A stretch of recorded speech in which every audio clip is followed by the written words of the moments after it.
In the Pokemon TCG, items are integral to any deck.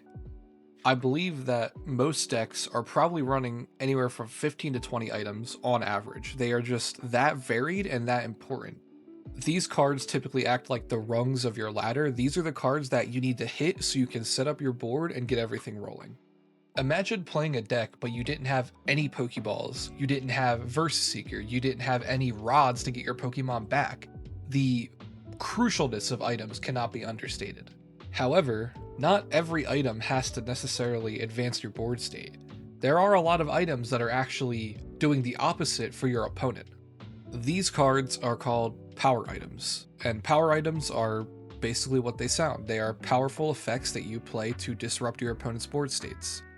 When building a deck, you're going to have to find your fine balance between your normal setup items and your power items. However, you're probably playing a couple power items you wouldn't know are considered power items in your deck right now. So today I'm here to just kind of talk about some common power items you'll find in decks, and hopefully they'll give you some ideas to add to, make your decks a little stronger. Now, of course, there are several kinds of power items in GLC, so I wanted to start by just taking them and ordering them in different groups. So let's start with the buffers and the debuffers. Buffers are cards that should be buffing your own damage to help you reach certain breakpoints, and debuffers are essentially the opposite of that. You are making yourself tankier to prevent your opponent from taking the KO. This group has a lot of overlap with a lot of popular tool cards in the format, but it's really nice to be able to play both of them and have, more flexible ways to find them. So there are 4 main buffers, and there is 1 current debuffing item in the format. The buffers are Electro Power, Premium Power Pro, Hypnotoxic Laser, and Plus Power. All of these cards are just buffing your damage for a turn, but they are very good and they're quite rare to come across. That's why Plus Power is so much worse than the type-specific ones in Premium Power Pro and Electro Power. Barring some control-y strategies, I'm pretty sure every Fighting and Lightning deck should be playing their type-specific buffer. It's just so good for what you're trying to do. My personal favorite of the group is Hypnotoxic Laser, and I feel like a lot of people really don't think about this card, even though it was such a menace in Standard. It is still a plus 10 on your attack, right? And if you are whiffing that KO by 10 and they get KO'd by the poison, that means that they died in between turns and you will not be able to activate cards like Teammates and Raihan. Not to mention, if you're in a sticky situation, you could just throw it out there and try to hit that heads flip for sleep and then pray that they hit the tails. I've had that happen to me before while I'm looking at his Sonic Slip Garchomp in the active. I just popped it out there, flipped heads on the sleep, he flipped tails, and then his Garchomp was bricked for the turn. It was so funny. But yeah, buffers are good. I would really not recommend playing Plus Power just because it doesn't do much and Hypnotoxic is just objectively better.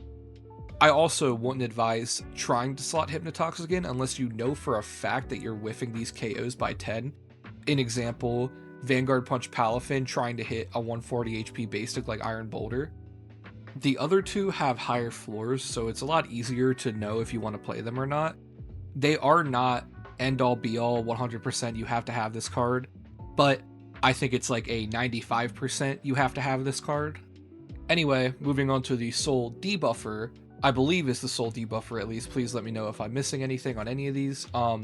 We have Iron Defender.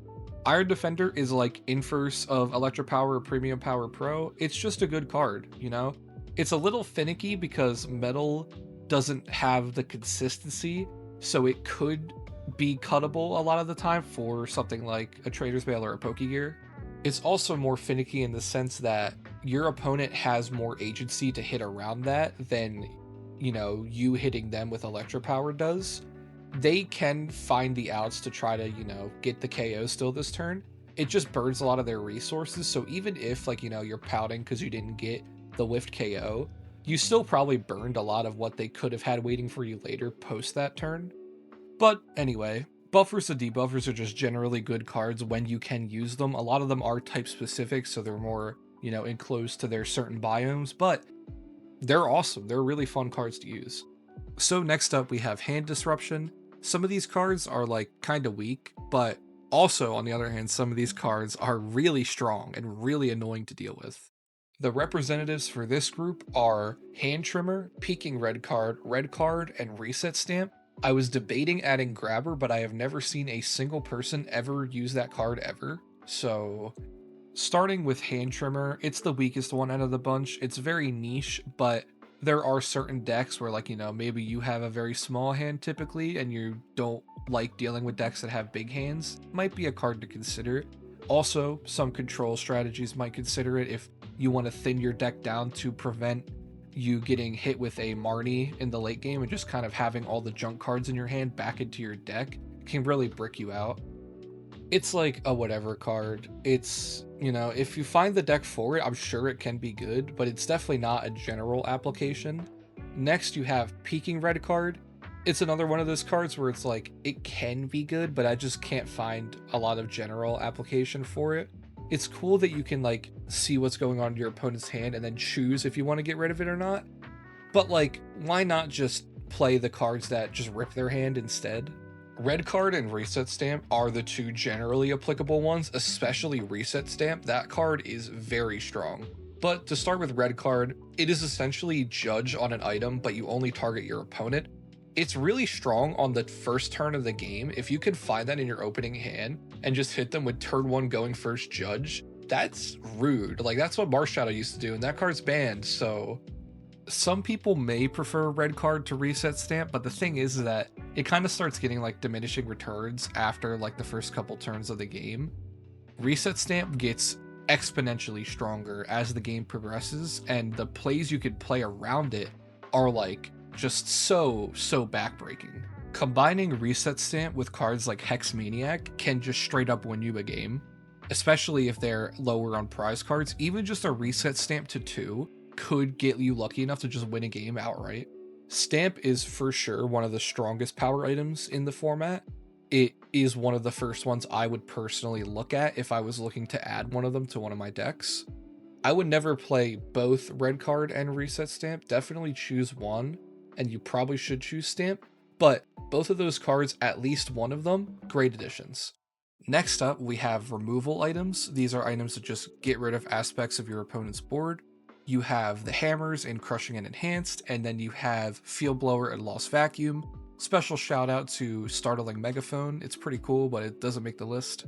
The hammers are very self-explanatory. These items just get rid of energy on your opponent's side of the board. Enhanced Hammer is more applicable than Crushing Hammer. Not many decks will play Crushing Hammer unless you're able to loop the items with Pokemon, such as like a Sableye. Typically, Enhanced Hammer is the one that gets chosen in a general offense deck to disrupt special energy. Enhanced Hammer has fallen off a little bit from what I've seen, however, it's still not a bad card, for sure usable. Now, I'd say about 90% of GLC decks already are playing Field Blower. If they're not playing Field Blower, then they're playing Lost Vacuum. This is the most applicable power item in the entire format. Being able to choose between stadiums and tools, or combinations of them, makes Field Blower just very flexible and strong. For sure, one of the best power items. It's why you see it everywhere. If you don't see that, Lost Vacuum is also right there. Very good for countering strategies that play Lusamine and like to loop stadiums, such as Dimension Valley. Also very good against decks that like to play with cards such as U-Turn Board, as Lost Vacuum will Lost Own to U-Turn Board and overwrite its text, essentially. Next, we have a quick trifecta of Gust. We have Counter Catcher, Pokemon Catcher, and Toy Catcher. These items are great. I mean, Gust is one of the most important and impactful things you can do to disrupt an opponent's board, and having targeted Gust for that on items can be very strong. They are all conditional. Toy Catcher makes it so they have to have 50 or less HP for you to Gust them. Pokemon Catcher forces you to flip a heads, and Counter Catcher forces you to be behind on prizes, but they're all pretty good. The clear runt of the litter is Toy Catcher. This card is not very applicable, but I have used it in spread decks before, and it's been pretty nice, I won't lie. Pokemon Catcher is also not very applicable. You typically have better things to be doing than flipping a coin to try to get that Gust. Just play Boss's Orders at this point. But Counter Catcher, very applicable, definitely a good card, and kind of underrated. I feel like a lot of people don't see the value, but we play cards like Counter Energy, we play cards that, get us back from these deficits. Counter Catcher should be up there, it should be played. Overall, Toy and Pokemon Catcher, niche items, not terrible, but you have to really have an excuse to add them. Counter Catcher, pretty good card. should see more play. Next are acceleration items. These items help you get an extra energy attachment in your turn.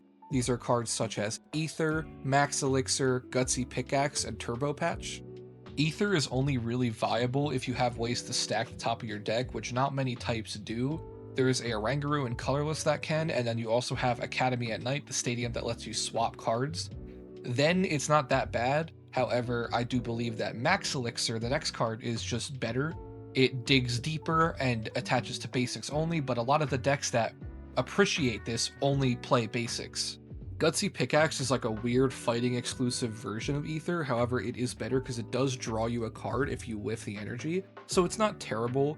And then Turbo Patch is just high rolling, flip a coin if heads attach, like it's fine. Probably just play like Raihan though. Max Elixir, definitely the best one out of the bunch, but these items are a little underrated. I do like having that more aggressive item acceleration core. It can be a lot of fun and you can, just find easy victories in games. Finally, there's a few miscellaneous power items that don't necessarily fit in any category that I want to talk about, just because they can be very nice to have. These cards are Max Potion, Scoop Up Net, and Team Rocket's Venture Bomb. Max Potion will just heal all the damage on one of your Pokemon in exchange for discarding all the energy attached to them.